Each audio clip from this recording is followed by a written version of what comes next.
think so. Okay, Assalamu alaikum everybody. Bismillah ar-Rahman ar-Rahim. While we get started, thank you for your patience in getting started. Obviously this is our first session in our new space, and so we're trying to get settled and get everything in working order.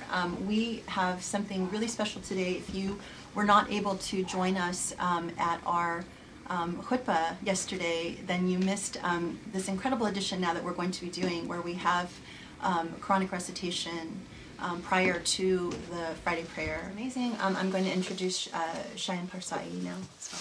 Thank you, Shayan.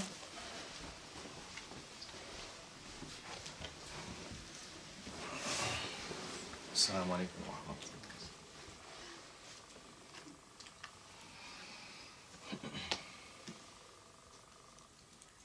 أعوذ بالله من الشيطان الرجيم.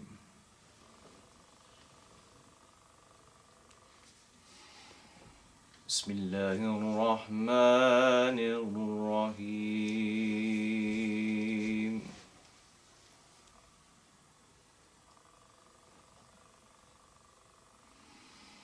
واصبر لحكم ربك فإنك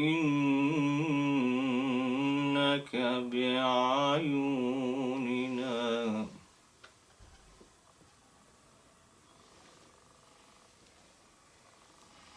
وسبح بحمد ربك حين تقوم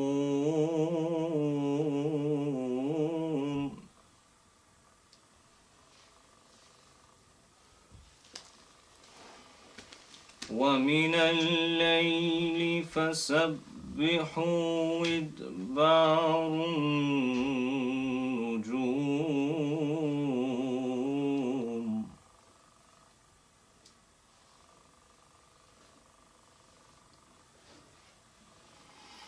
واصبر لحكم ربك فإنك بأعيننا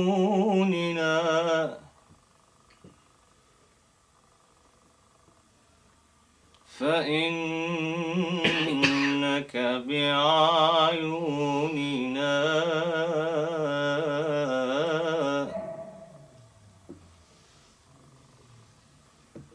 وسبح بحمد ربك حين تقوم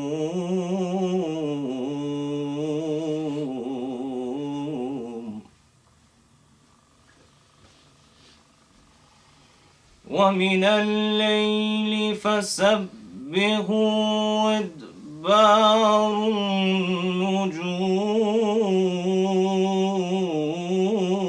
النجوم بسم الله الرحمن الرحيم الحمد لله رب العالمين الرحمن الرحيم مالك يوم الدين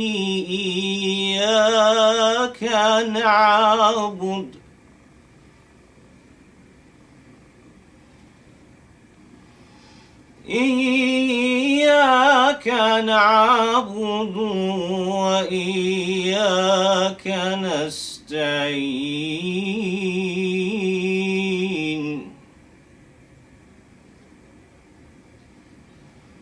اهدنا الصراط المستقيم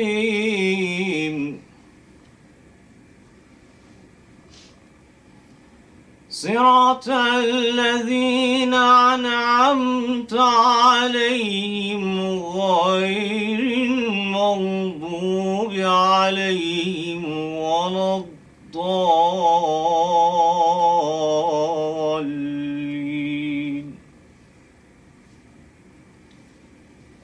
صدق الله العلي العظيم.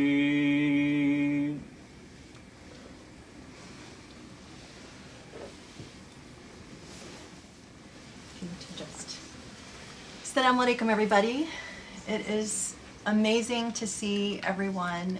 We have really missed you. It's really hard to believe that it's been over 3 months since we've gathered. And so much has happened since then, obviously. I think one of the most exciting things, the last time we got together, we learned about Surah Al-Ankabut, which we learned was about the Hijrah. And I think we were all amazed when the professor told us that we were going to be learning about the Hijrah, and then to see that we had our own Hijrah coming. And it was really prescient and very important. We learned so many lessons, and we'll be talking about that, I think, definitely on social media and as time goes by.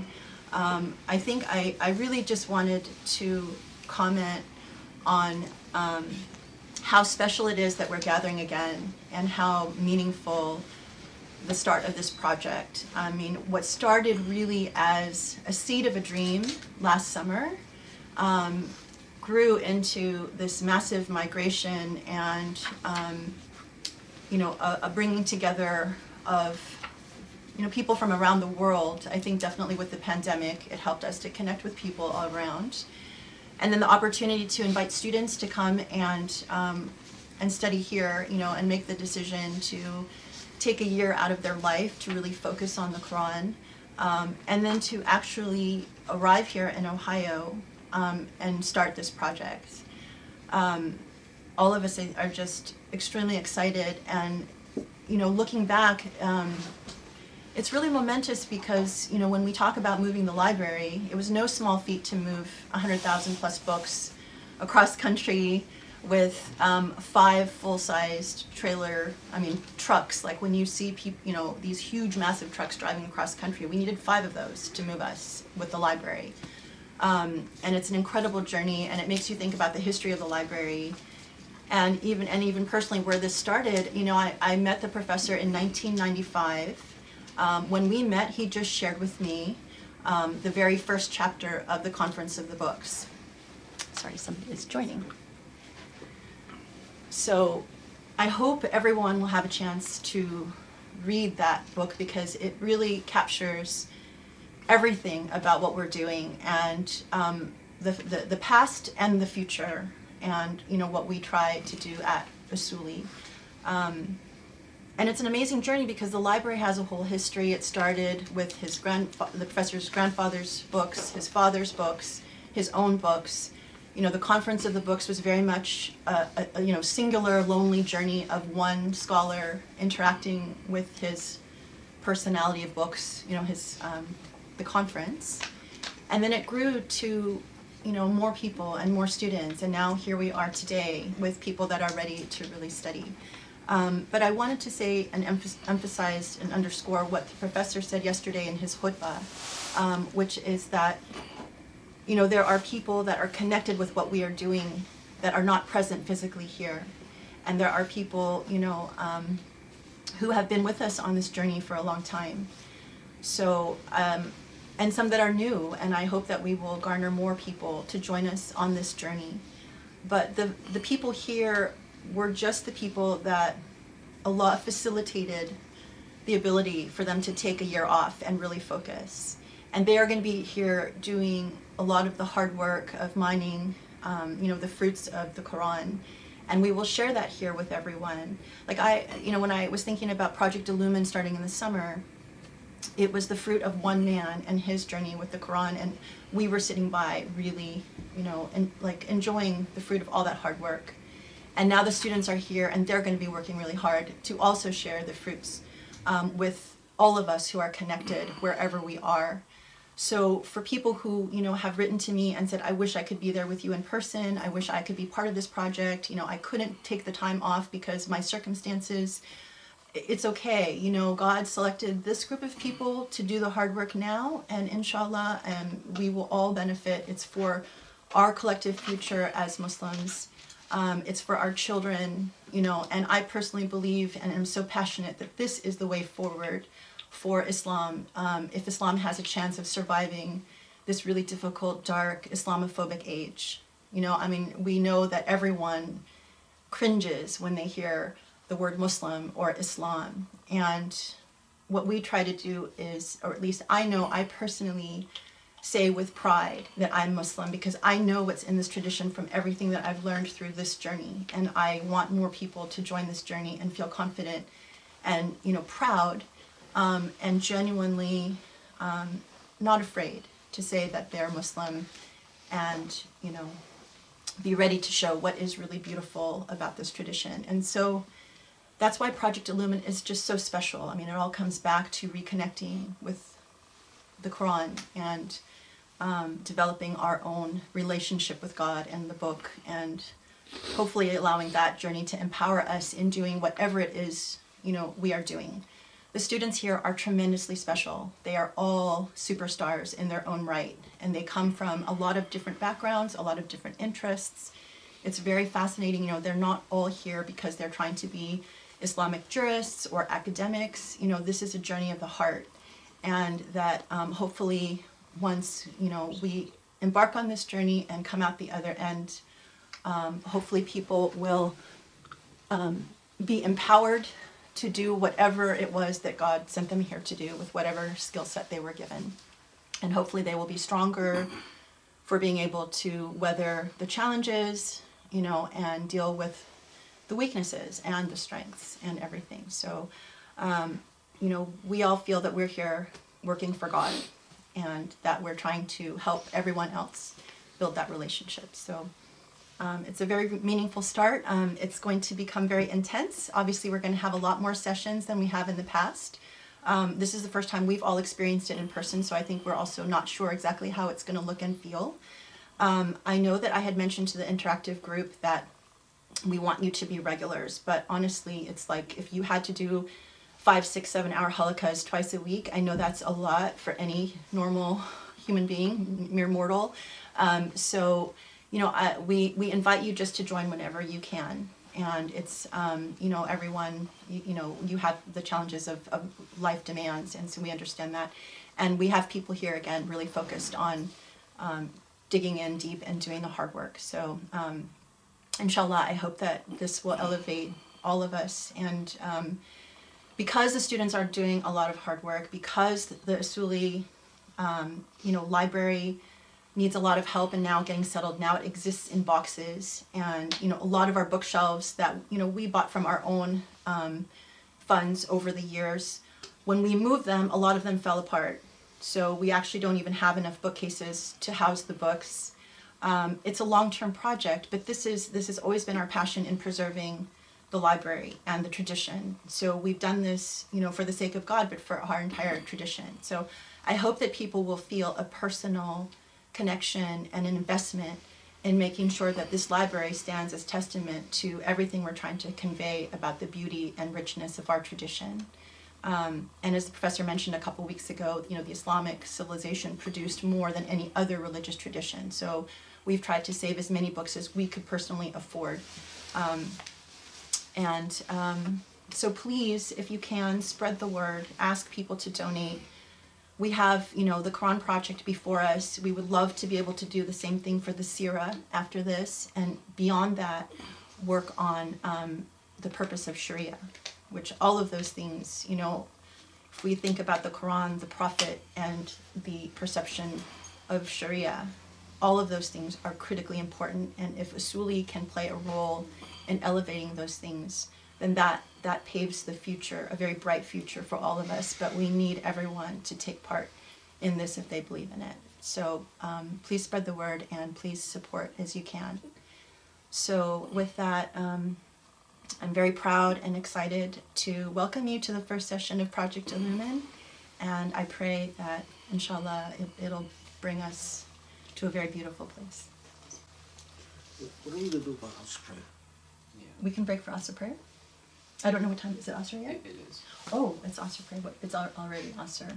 Do you want to get started? And What then time is it? It came in like 10 minutes ago. It came in 10 minutes ago. It's 3:45. Let's go for an hour. Go for an hour and still. Maghrib is at 6. Go for 1 hour. Go for and 1 then hour break for and then Asr. break for Asr.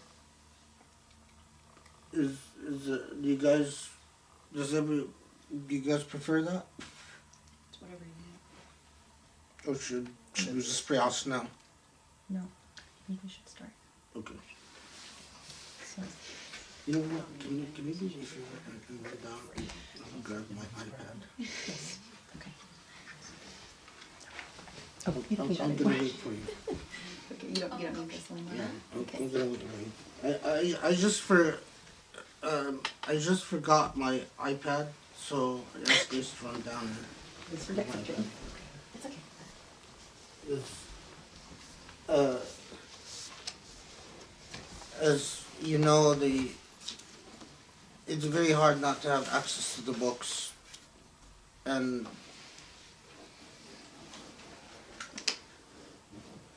yeah, well, alhamdulillah for students, because if I had to unpack this library by myself, as I've done numerous times in my life, I think I would suffer another heart attack, and that wouldn't be good. It's just, yeah, it's a bit daunting. Yeah, me too. You just say, can't believe we're actually here. Okay, so I guess I'll try to be a little bit of entertainment in the meantime.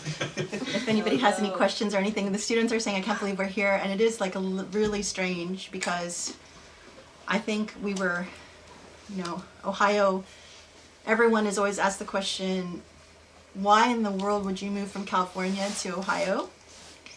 The best answer I have for that is that's what God wanted, because it's not something that you would actually think of yourself, but we'll explain, I guess, in some ways. But we're closer to family. There's a beautiful community here outside of Columbus, Ohio. We actually could find a place where the library could breathe and have enough space, although we've got quite a challenge before us with reorganizing the books, because it often takes at least a year, if not more, to reorganize a library, and so much of it depends too on how well the library was packed. And alhamdulillah, we had a lot of students that took part in a 2-month process of packing the books, mapping out where they were within the Van Nuys house. We lived in that house for almost 25 years, and the books were organized in a particular way. They needed to be packed in a particular way. And if you have the right movers, then they would move them carefully so that the unpacking process becomes easier. But that didn't happen because people are not accustomed to moving 100,000 book libraries, and we probably could have killed multiple movers. They probably have ongoing health problems that we don't know about. But alhamdulillah, we made it. And as I said, the students need a lot of support. The library needs a lot of support. And yeah. Okay. You talk about the library? Yes.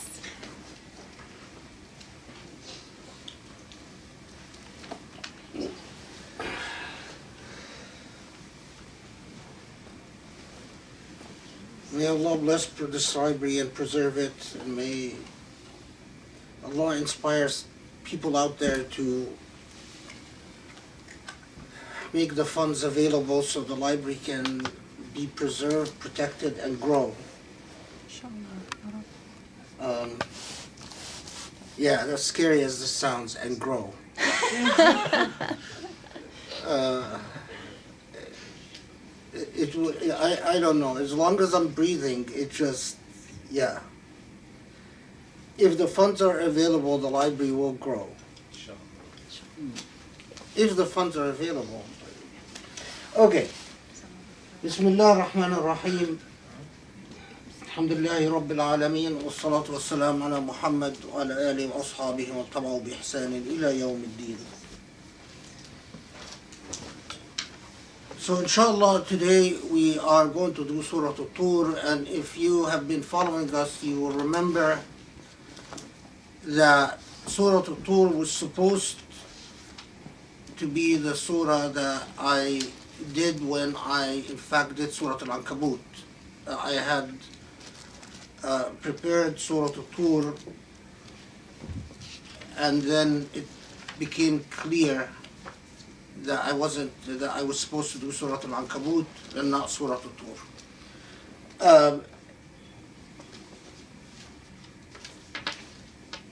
I am a little bit off because I don't have access to my books, so I had to rely quite a bit on memory, and I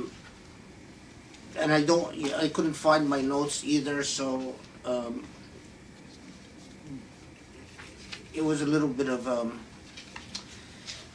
disconcerting. But anyway, inshallah we'll be fine. Before we delve in, some very kind gentleman sent me a message after I did Surah al-Ankabut, alerting my attention to something that is quite valid and quite profound. That in Surah al-Ankabut, remember that the heart of the surah is a comment on the type of home that the Ankabut, the spider, builds.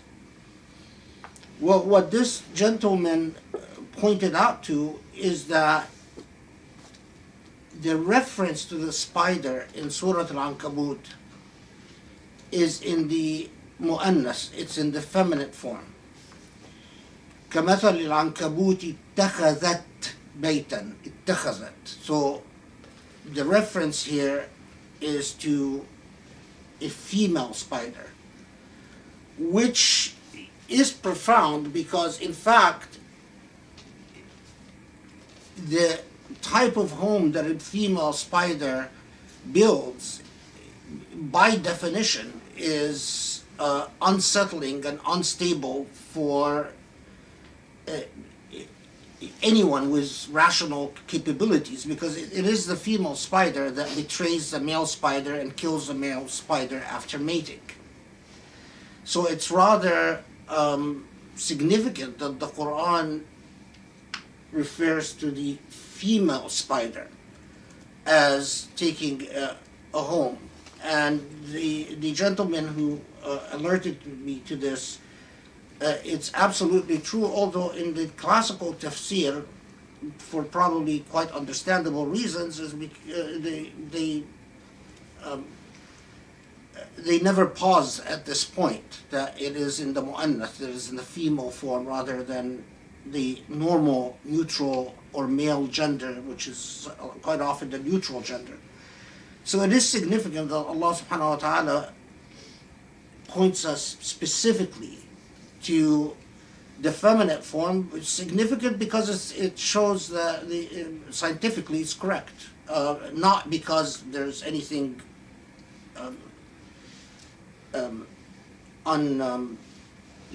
anything that about the feminine gender, but it is because scientifically it is the female spider that builds the nest and that betrays the male after mating. Okay. The other thing that I want to flag before we delve into Surah Al-Tur, I had mentioned on and off in several halaqas that the attempt to read the Quran not as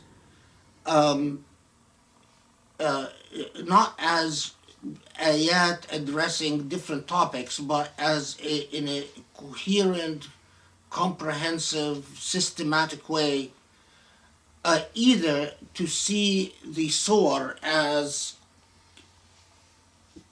coherently in a form of progression of one form or another, addressing a holistic, unified topic, or to see coherence within each surah.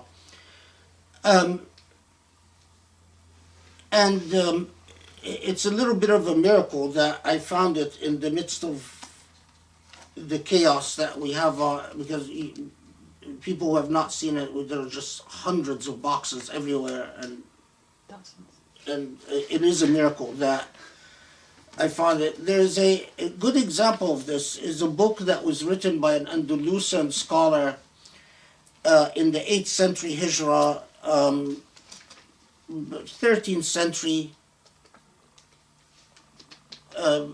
It was the beginning of the 13th century AD.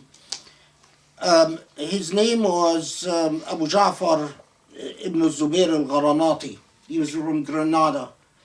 and this is the time he lived during the time that the Dawlat al-Muwahhideen was waning, and the Reconquista had overtaken his home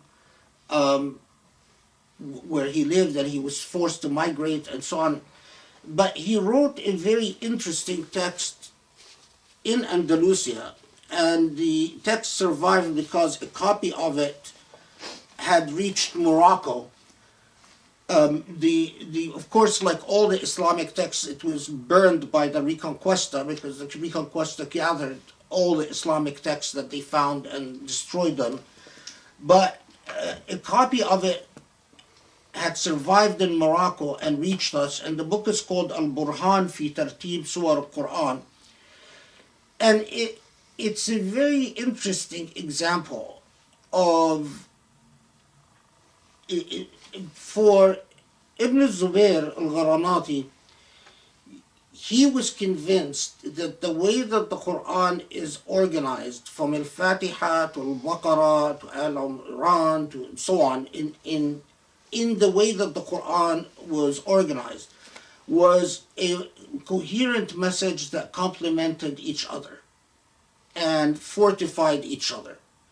And so he went to a great deal of effort, for instance, when he deals with Al-Tur, to read it as a continuing discourse from the surah before it and the surah after it.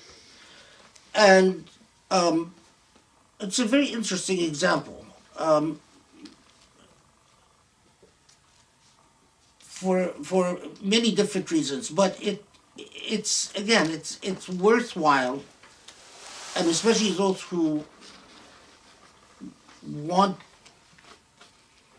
to study the Quran in a thorough and systematic way.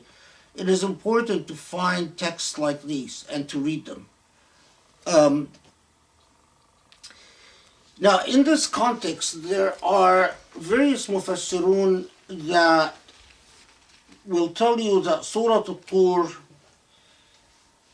is connected to Surah Al-Nazi'at, which organizationally is the surah right before Surah Al-Tur.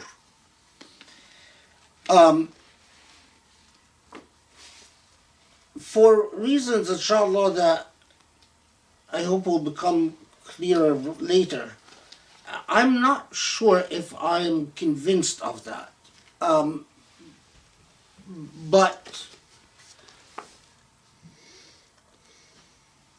as we go through, I might just make references to this argument, because it was adopted by some prominent figures like Sheikh Sha'rawi in his commentary on the Quran, the contemporaneous Egyptian mufassir who passed away from a historical perspective not that long ago. Anyway, so especially if you're a scholastic student, meaning that you are delving into scholarship, make note of its very little known source, and it is really a miracle that somehow Allah allowed me to find it. I sort of did a prayer and just went around feeling boxes, and I opened the box and there it was. So I took that as a sign. And believe me, if you saw the boxes in this home, you'd understand why I took that as a sign. It is quite remarkable. Okay.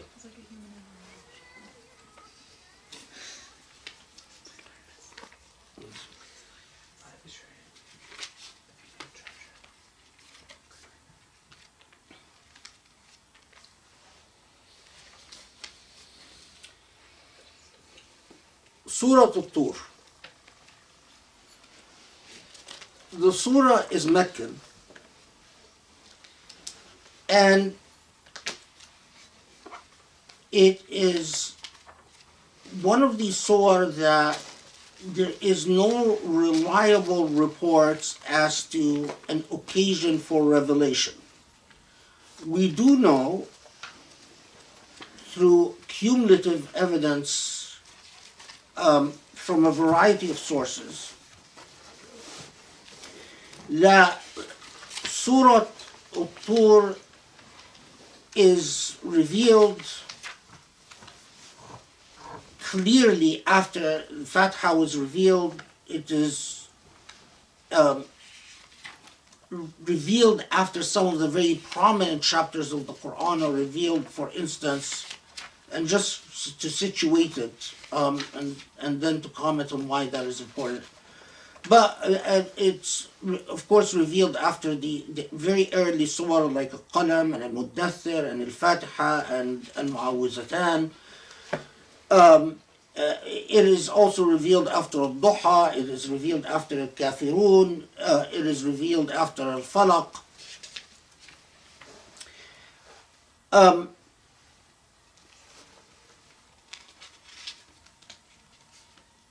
It is revealed after some of the basic character building surah in the Quran, like Al-Mursalat and like Al-Qaf, and like Al-A'raf and like Al-Furqan.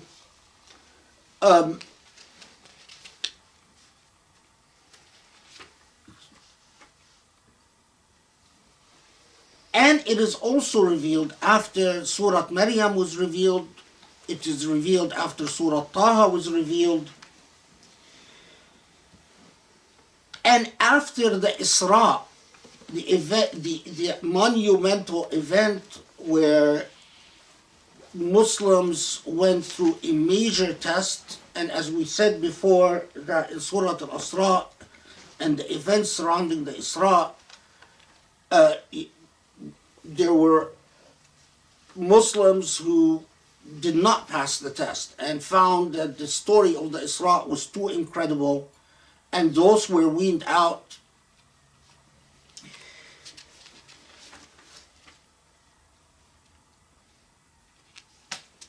It was also after Al-Jathiyah, it is after Al-Ahqaf, but it was before Surah al-Ankabut was revealed. So it is one of the surah that we categorize as, in my methodology, as a late building block. A late building block. So it is building the Muslim character, but it is not one of the very early surah, and it is not right before the Hijrah. And we saw an example of a surah right before the Hijrah in Al-Ankabut, and clearly it is not like the surah after the Hijrah. So it is communicating a message, and the character of the surah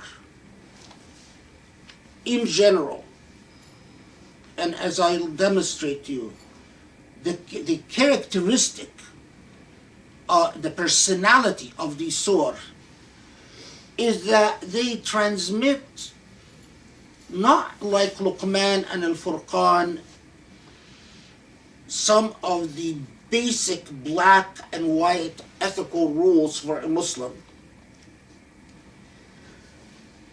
and not like Al-Ankabut, which tells you a major sacrifice, that you cannot have Iman unless you are willing to sacrifice and pass some very difficult tests.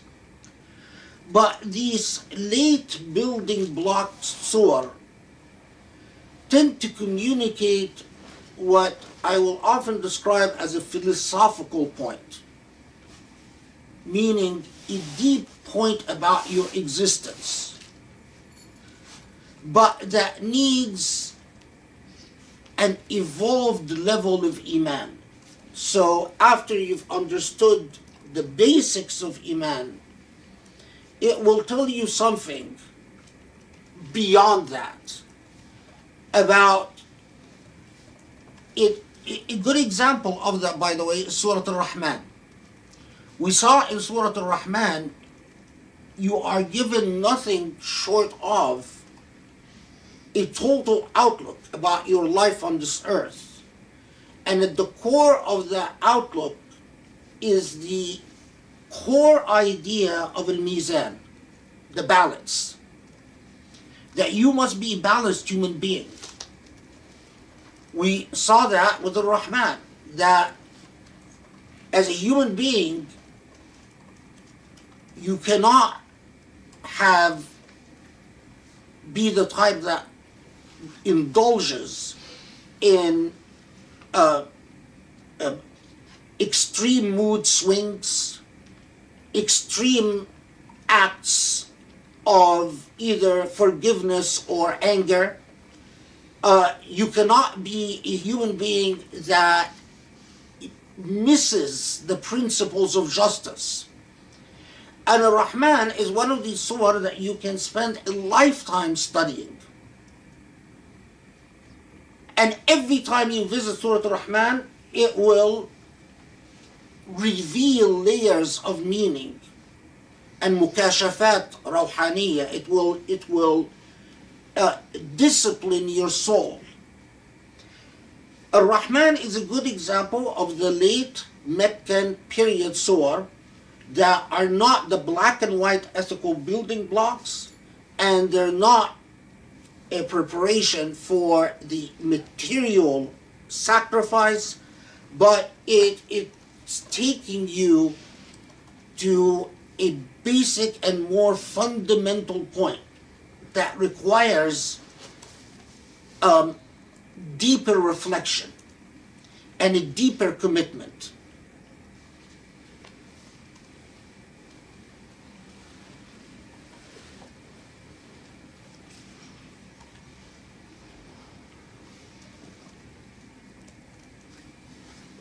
Now, immediately in Surah Al-Tur,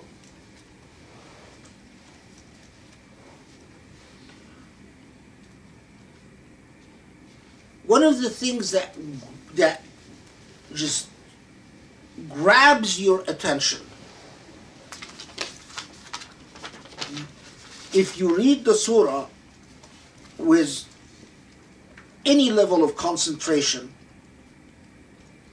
you're immediately struck by the end of the surah. And the end of the surah, which is what Cheyenne recited,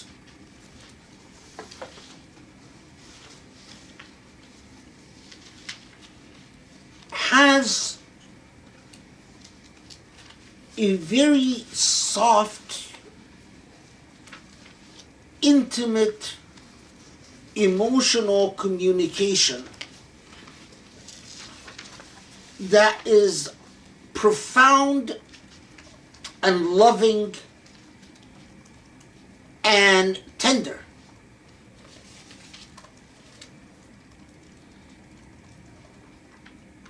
واصبر لحكم ربك فإنك في أعيننا.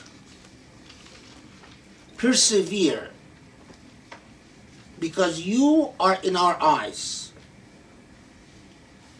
وسبح بحمد ربك حين تقوم ومن الليل فسبحه وإدبار النجوم.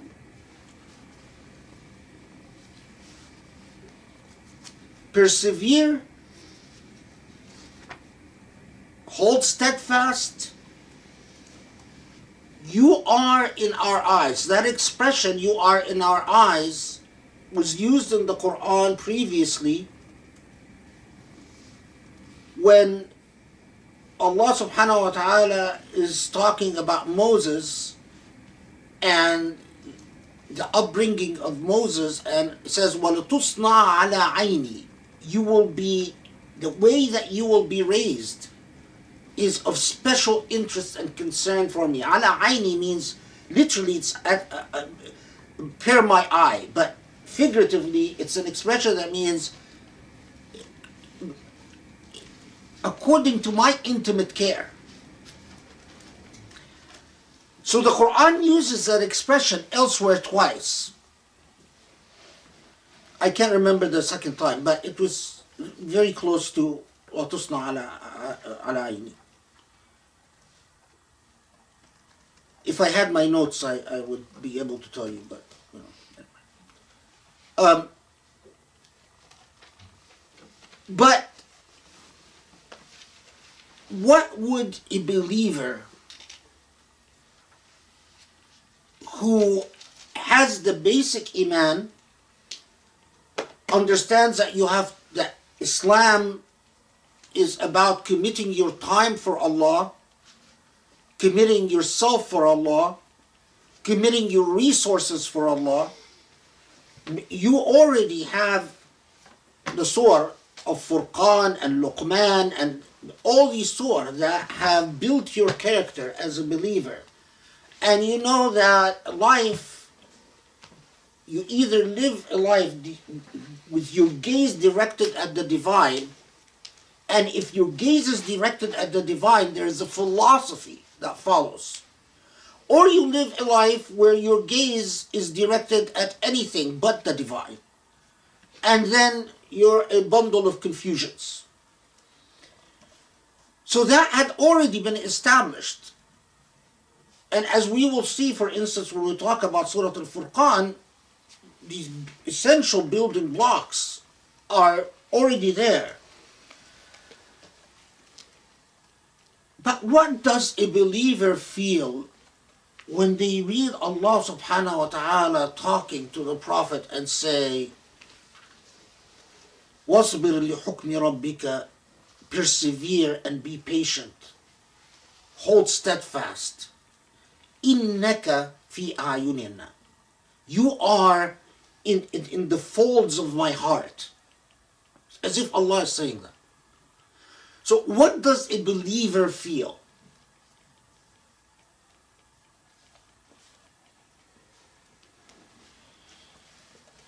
If you are honest with yourself, if you're a conscientious Muslim, you'd say, how beautiful, I wish it was me.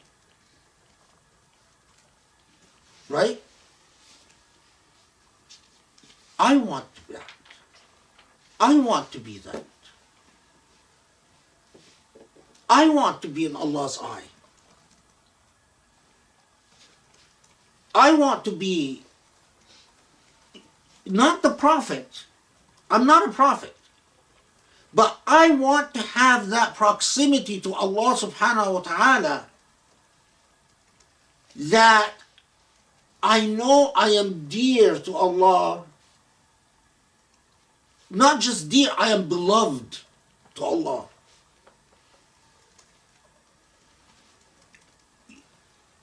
Christianity engaged in a mythology. Just recognize Jesus and Jesus loves you. Loves you why? Because Jesus sent his begotten son, or God sent his begotten son, Jesus, and to suffer and die on the cross, and loves you, and there you go. All you need to do is just recognize Jesus. The Quran comes with a different shift.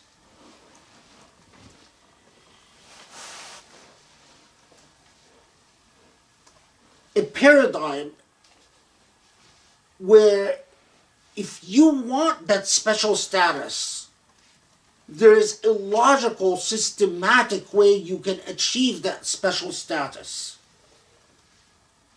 It is not an entitlement. It is not a fictional mythology. It is not something you just say, you go around declaring in a conceited, self-righteous way. It is something you aspire and long for. It is something you beg Allah for. So this is one of those surah that I tell you, you remember I told you that every surah has a dhikr verse.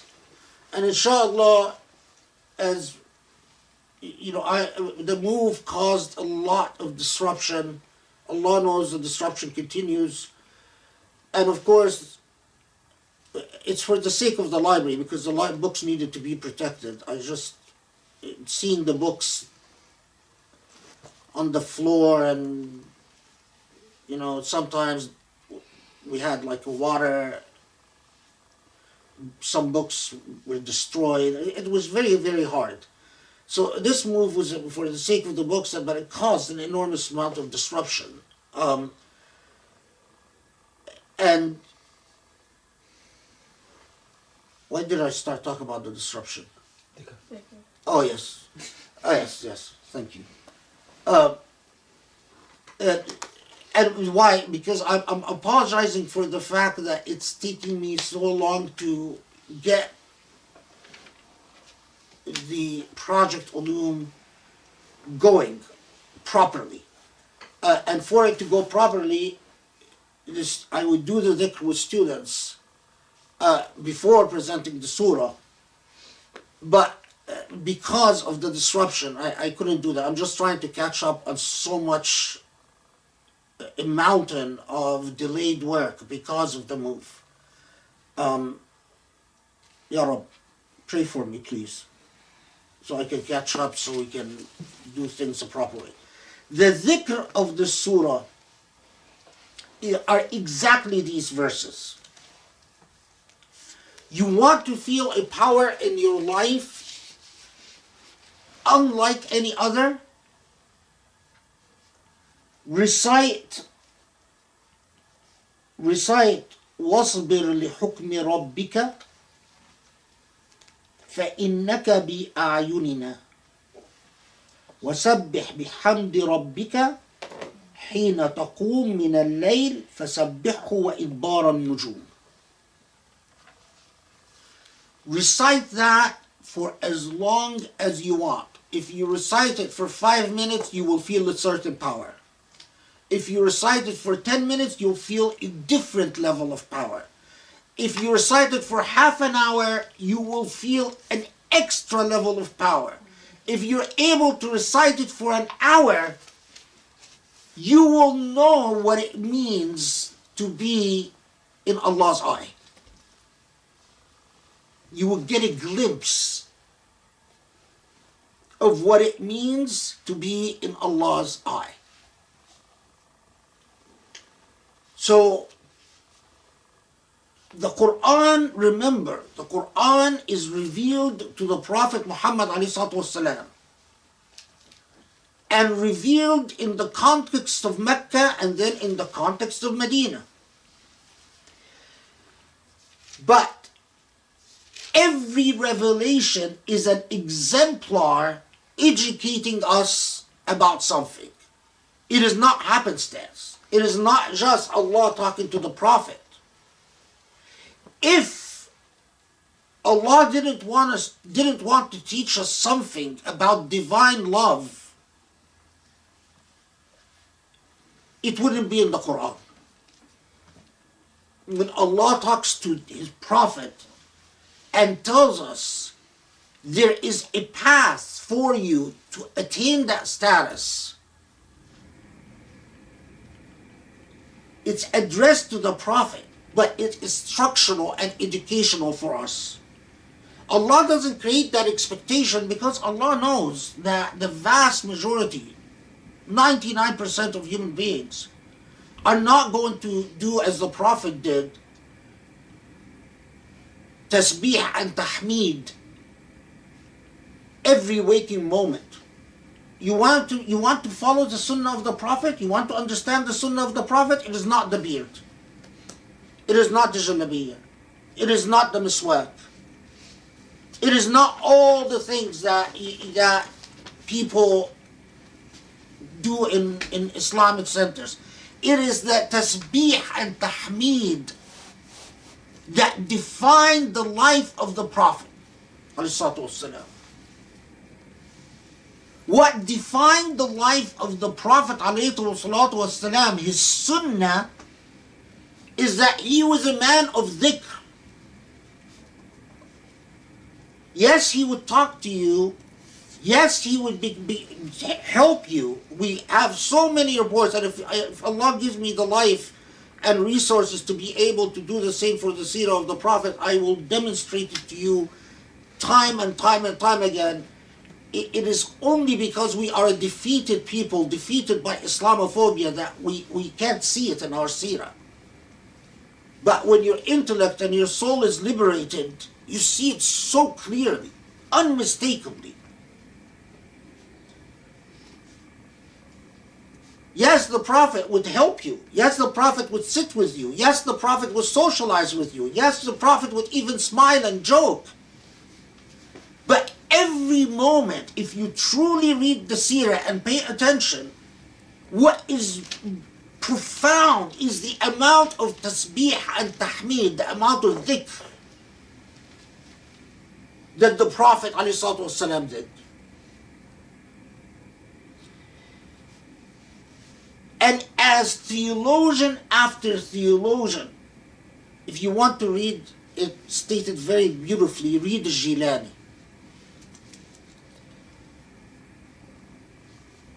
Says the love between the Prophet ﷺ and Allah could have been a secret, because love is more beautiful when it's a secret.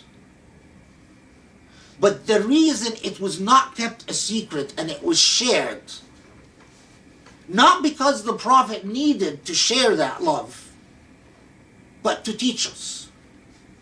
Why did the Prophet do the tasbih and tahmid out loud so people can hear it? We have so many reports from his wives, from the companions, that he would be constantly sitting, going, whispering. And we would know he is in dhikr. He's constantly in dhikr. But when he would notice that someone is there, he would raise his voice. He would raise his voice. Now he wants you to hear. That's the sunnah of the Prophet.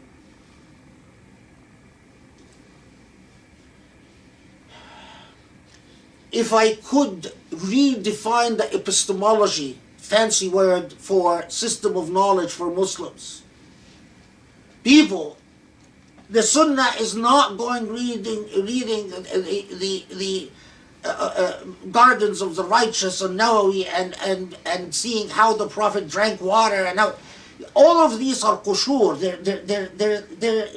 That's not the kernel. The kernel is to learn remembrance and love and that special relationship with Allah from the Prophet ﷺ. If you don't learn that, then you have no way of understanding the personality of the Prophet or the character of the Prophet or who the Prophet was or what the Prophet was about. So it is that Surah Al-Tur is going to take us to. That's the journey. So in Surah Al-Tur we start with the end, because of the nature of the surah. But how are we going to get there?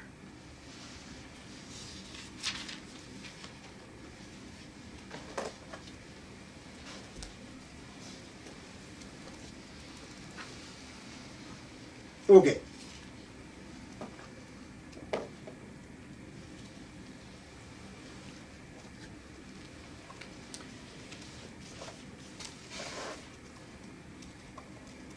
When Allah subhanahu wa ta'ala begins a surah with a system of qasam, system of oath, as we said before, that immediately we should pay attention to what Allah is swearing by, because it is not happenstance. And the eloquence, the miracle of the Quran for the Arabs is that they knew the system of sag'a. Sag'a is when you utter words that have a certain music, but whether these words, musically sounding words, have a profound meaning or not is a different matter. when the Arabs heard that saga, the part that they would pay attention to, yes, the music, but can you actually communicate the music with a profound meaning? The fact that the Quran engaged Arabs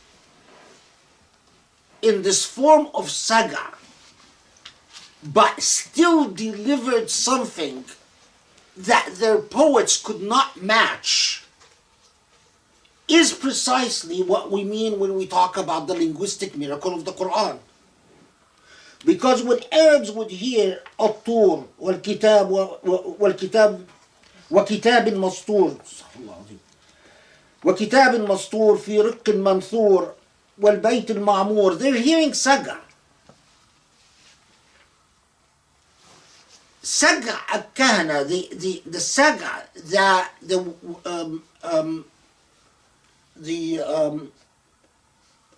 what's kahana? Meter? Kind of like the witches chanting, like the chanting. They knew very well the type of chanting that the monks or the there's a word that I'm not remembering, that are serving the idols uttered.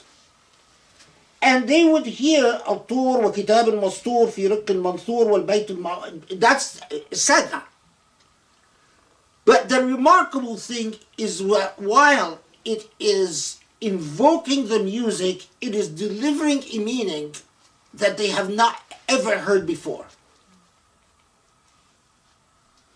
And that's what got their attention. So Surah Al-Tur, we have several reports. If I had my notes, I would have told you the names of the companions. But there were, for one of the reports, for instance, is that the Prophet ﷺ was reciting Surah Al-Tur. A man who was a well-known poet in Mecca heard him reciting Surah Al-Tur, and by the time the Prophet got midway, he started trembling with emotion and took the Shahada right then and there because of the music and the meaning that Surah Al-Tur was delivering. There's a report in which it says that what I heard from Surah Al-Tur put me in a state where I knew that I needed to isolate myself away from everyone and ponder the meaning for weeks on end to just get a hold of myself. So we have all these reports about the impact of Surah Al-Tur when it was recited in prayer or when it was recited in Mecca. And sometimes the Meccans reacted to the recitation of Surah Al-Tur very violently, by the way. And we will see why this is really an important point. That the invocation, when you are using that literary form, so you are using a literary form in which the Arabs are the masters. They are the masters of saga. And yet, what you're going to do with that literary form is something that none of the poets are capable of doing. And it will tie into why this is particularly hard upon Muhammad as the Prophet. Okay. So, Al-Tur وكتاب مسطور في رق منشور والبيت المعمور والسقف المرفوع والبحر المسجور. So that's the oath. What is Allah swearing by?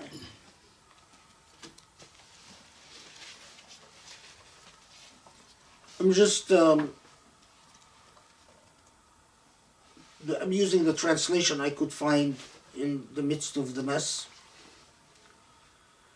So this translation, I guess this is Muhammad Tajuddin Al-Hilali and Muhammad Muhsin Khan, the Noble Quran.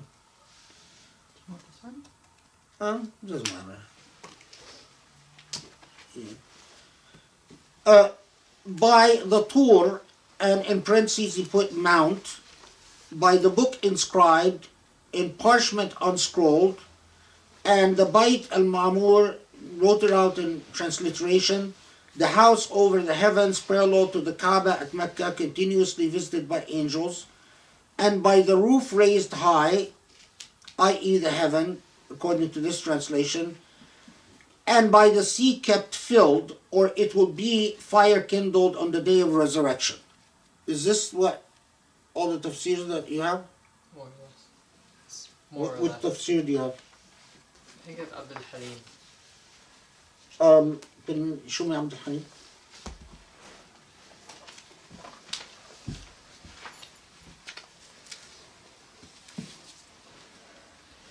The Abdul Halim says, by the mountain, by a scripture inscribed in unrolled parchments, by the much visited house, by the raised canopy, by the ocean ever filled,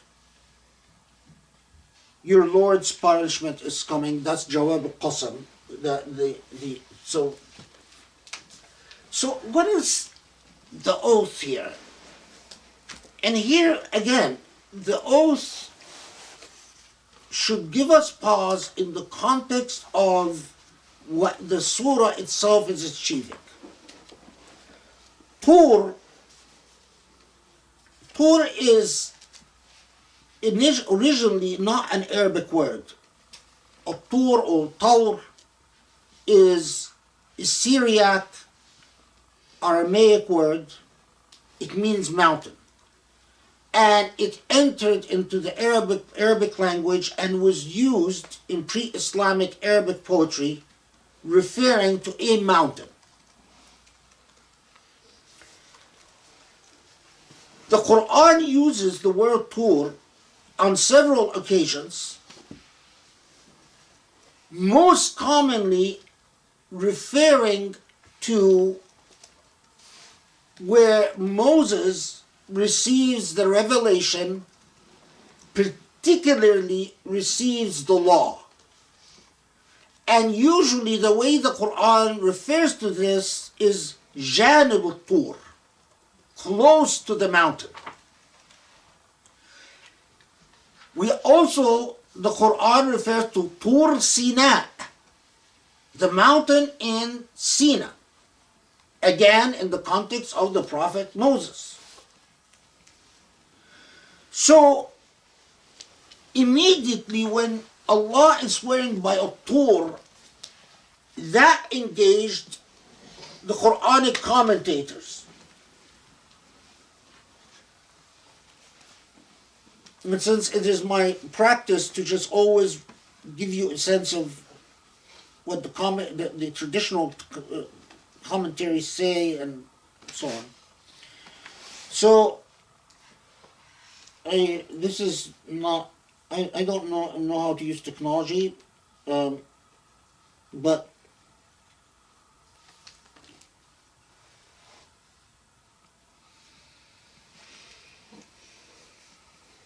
hold on. Okay. So, I tried to, according to someone like al-Mawardi, for instance, there are no less than 7 reports as to what Tur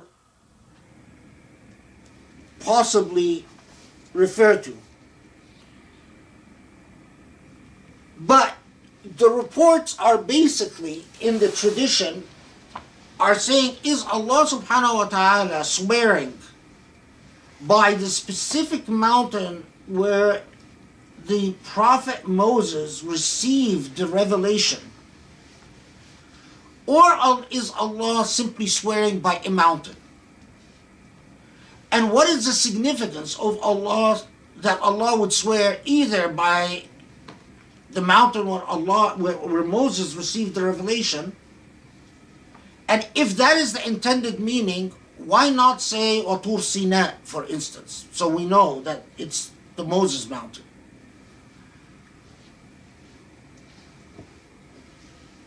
Hold off on the answer to this question as we go on. Okay. وَكِتَابٍ مَسْطُورٍ فِي رِقٍّ مَنْشُورٍ. Kitab Mastur sounds straight enough. A written book. Riq Manshur deserves a bit of a pause. It was the practice in old that when you have a scroll, you have to make sure that indicate that the scroll has ended if you are going to put it away. Why? Because a scroll, anyone can come and could add to the scroll. And if you are not careful, things could be added to the scroll that don't belong there. And that happened quite often, by the way. So for instance, in the Jewish tradition, the way they wrote the Torah is that they would have a parchment that they would sewn to a parchment, and then rolled up. And at the end, there's a seal that indicates, okay, it's been completed. And when you want to read the Torah, you roll up or roll out the scroll and read it. So here Allah subhanahu wa ta'ala says, a written book, fi riqqin manshur, in an open scroll. Not a closed scroll, not a rolled up scroll, and not a sealed scroll. A sealed scroll, khalas, it's closed. Rolled scroll, it's done. But here is an open scroll. So a continuing writing. وَالْبَيْتِ الْمَعْمُورِ, and the inhabited house. Now, there are a lot of traditions that are reflected in the tafsir, in the translation I just read, that say, well, the inhabited house refers to a house like Mecca up in the heavens that is visited by 70,000 angels, things like that. The only problem with that is all these reports in their chains of transmissions have qussas. And the qussas were notorious for spreading mythologies that were unreliable. So if you look at the more modern tafsirs, like Tafsir Shaykh al-Sha'rawi or Sabuni or Sayyid Qutb, you'll find that all of them omitted any reference to the house in the heavens because they know that these reports are unreliable. Of course, in the medieval tafsirs, they would report them because they're just reporting traditions. But in a tafsir like Tafsir al-Mataridi or al-Tawhidi, or even a later one like Ibn Ashur, they tell you explicitly, don't pay any attention to these reports about a home in the heavens that is parallel to the Kaaba, that is visited by the angels.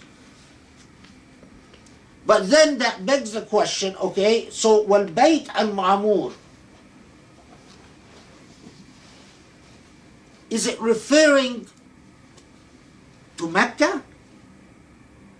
But if it's referring to Mecca, then what is this reference to السقف المرفوع, the raised ceiling?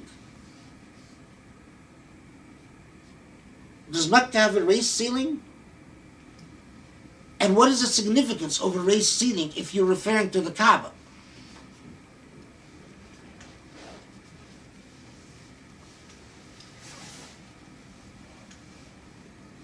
Now, a lot of the literist mufassirun, the more conservative ones, said, listen, don't give us a headache. Well, they didn't say that. I'm being colorful. They said, listen, don't give us a headache. Al-Tur, the only mountain we're going to entertain is the mountain where Moses received the Ten Commandments. Kitab al-Mastur, it either refers to the Torah or to the Quran or both. The written book. في رق منشور, an open scroll. Well, we're not quite sure. But if it's referring to the Quran, then it means that the revelation of the Quran is ongoing. But of course, there was a minor problem. The Quran was not being, unlike the Torah, the Quran was not being documented in a scroll. Jews wrote the Torah in scrolls. Muslims never preserved the Quran in scrolls. But the literalist said, this is getting too hard. Well, Bayt al-Ma'mur, it must be Mecca. That's the only house worth referring to. Was-Saqf al-Marfu', the raised ceiling, well, it must be the heavens. Just look at the sky. Wal-Bahr al-Masjur, Masjur is fascinating expression. Because it could mean the ocean that is turbulent and hard. It could mean the ocean that is filled with danger.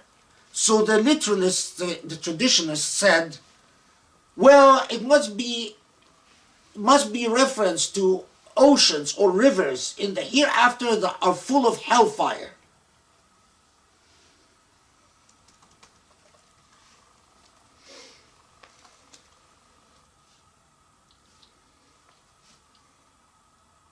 People like Ibn Arabi and Jilani, Tawhidi, and people like me were not satisfied with this. And said, no, when Allah wants to swear by the Kaaba, Allah swears by the Kaaba in different ways. And if I had my notes, I would have gone into all the different ways. Allah is alerting us to something here. And remember, this is a late Meccan revelation. What I designated as a philosophical type of revelation. So it's telling you, you as a believer, you need to reflect upon something. And you need to listen carefully, because when Allah speaks, you have to listen carefully. And here it is, and then we'll break for us.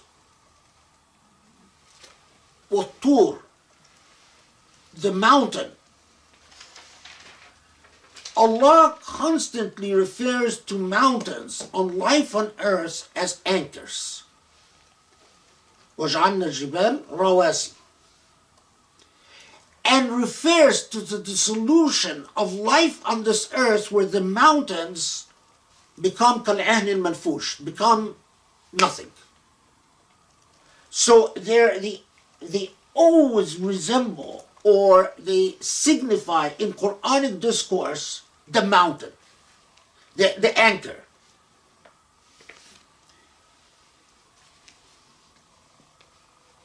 The anchor in your life.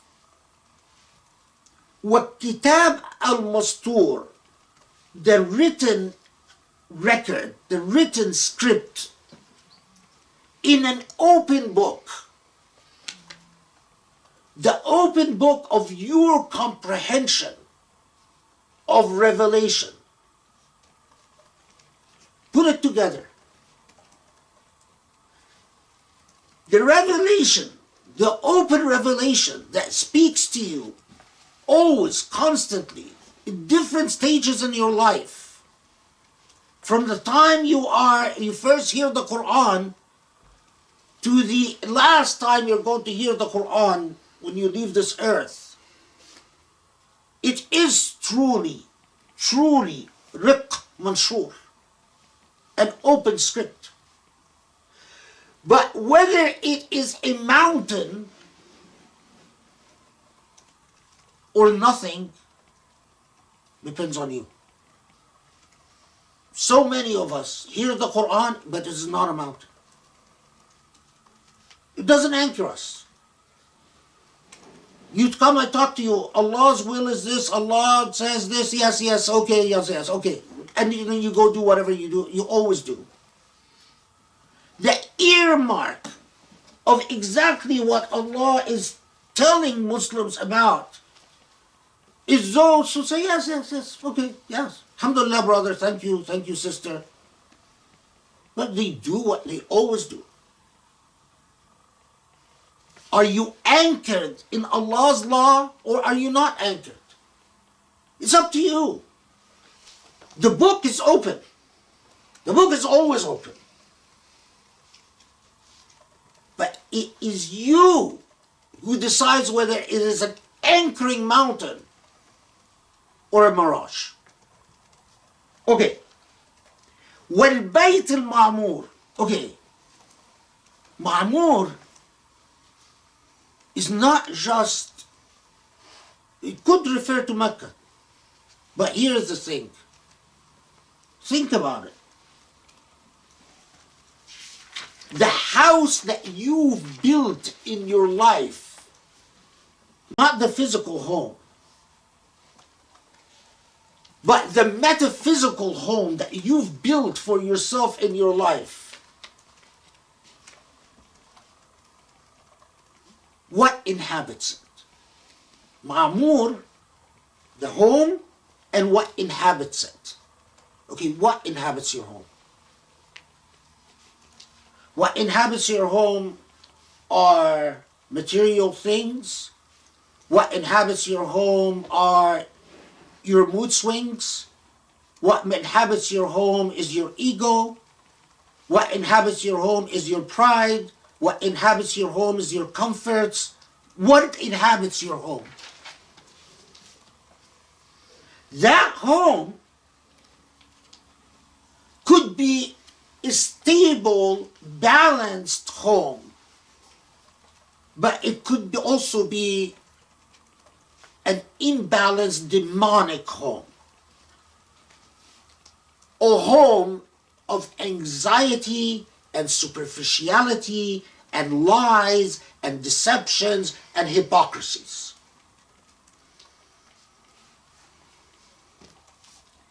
والسقف المرفوع.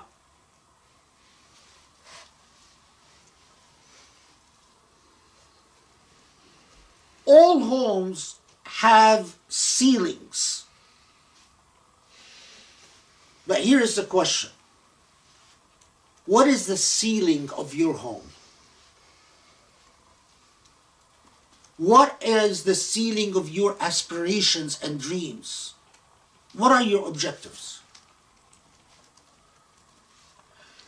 Is the ceiling of your home Allah subhanahu wa ta'ala? Is it that you say, Allah, I want you in my home.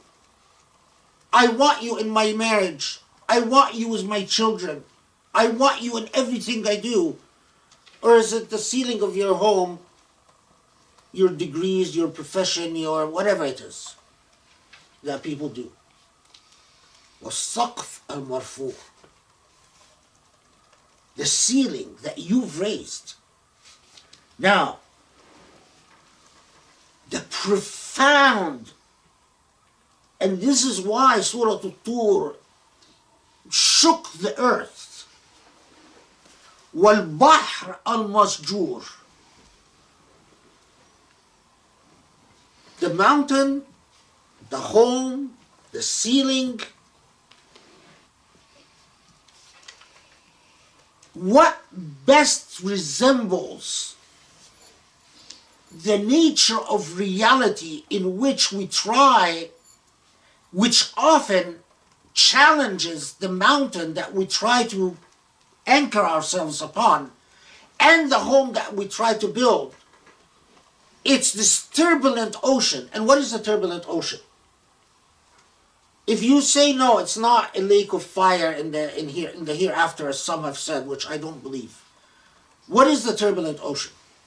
You can tell me. What's the turbulent ocean?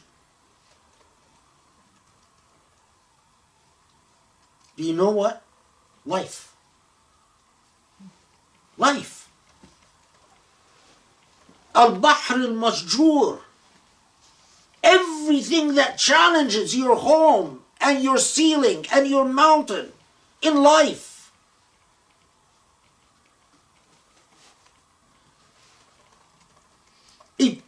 In just a profound 6 short ayahs, each ayah about 2 words, an entire philosophy expounded. Boom! And I can show you, if I had my notes, generations of Muslims who've understood it exactly like that. Said, no. This sajda is not from a human being. No human being can do a sajda like that. 6 ayahs, and you've told us everything about our philosophy. You know, you don't need to read Plato, you don't need to read Aristotle, you don't need Socrates. Boom, everything. Is the turbulent ocean going to tear down your ceiling? Going to make your ceiling very low, where you suffocate yourself and your family? Are you a broken person who can't dream? Is your ceiling demonic? Is your ceiling divine? How is your ceiling resting upon the foundations of your home? And what is your anchor?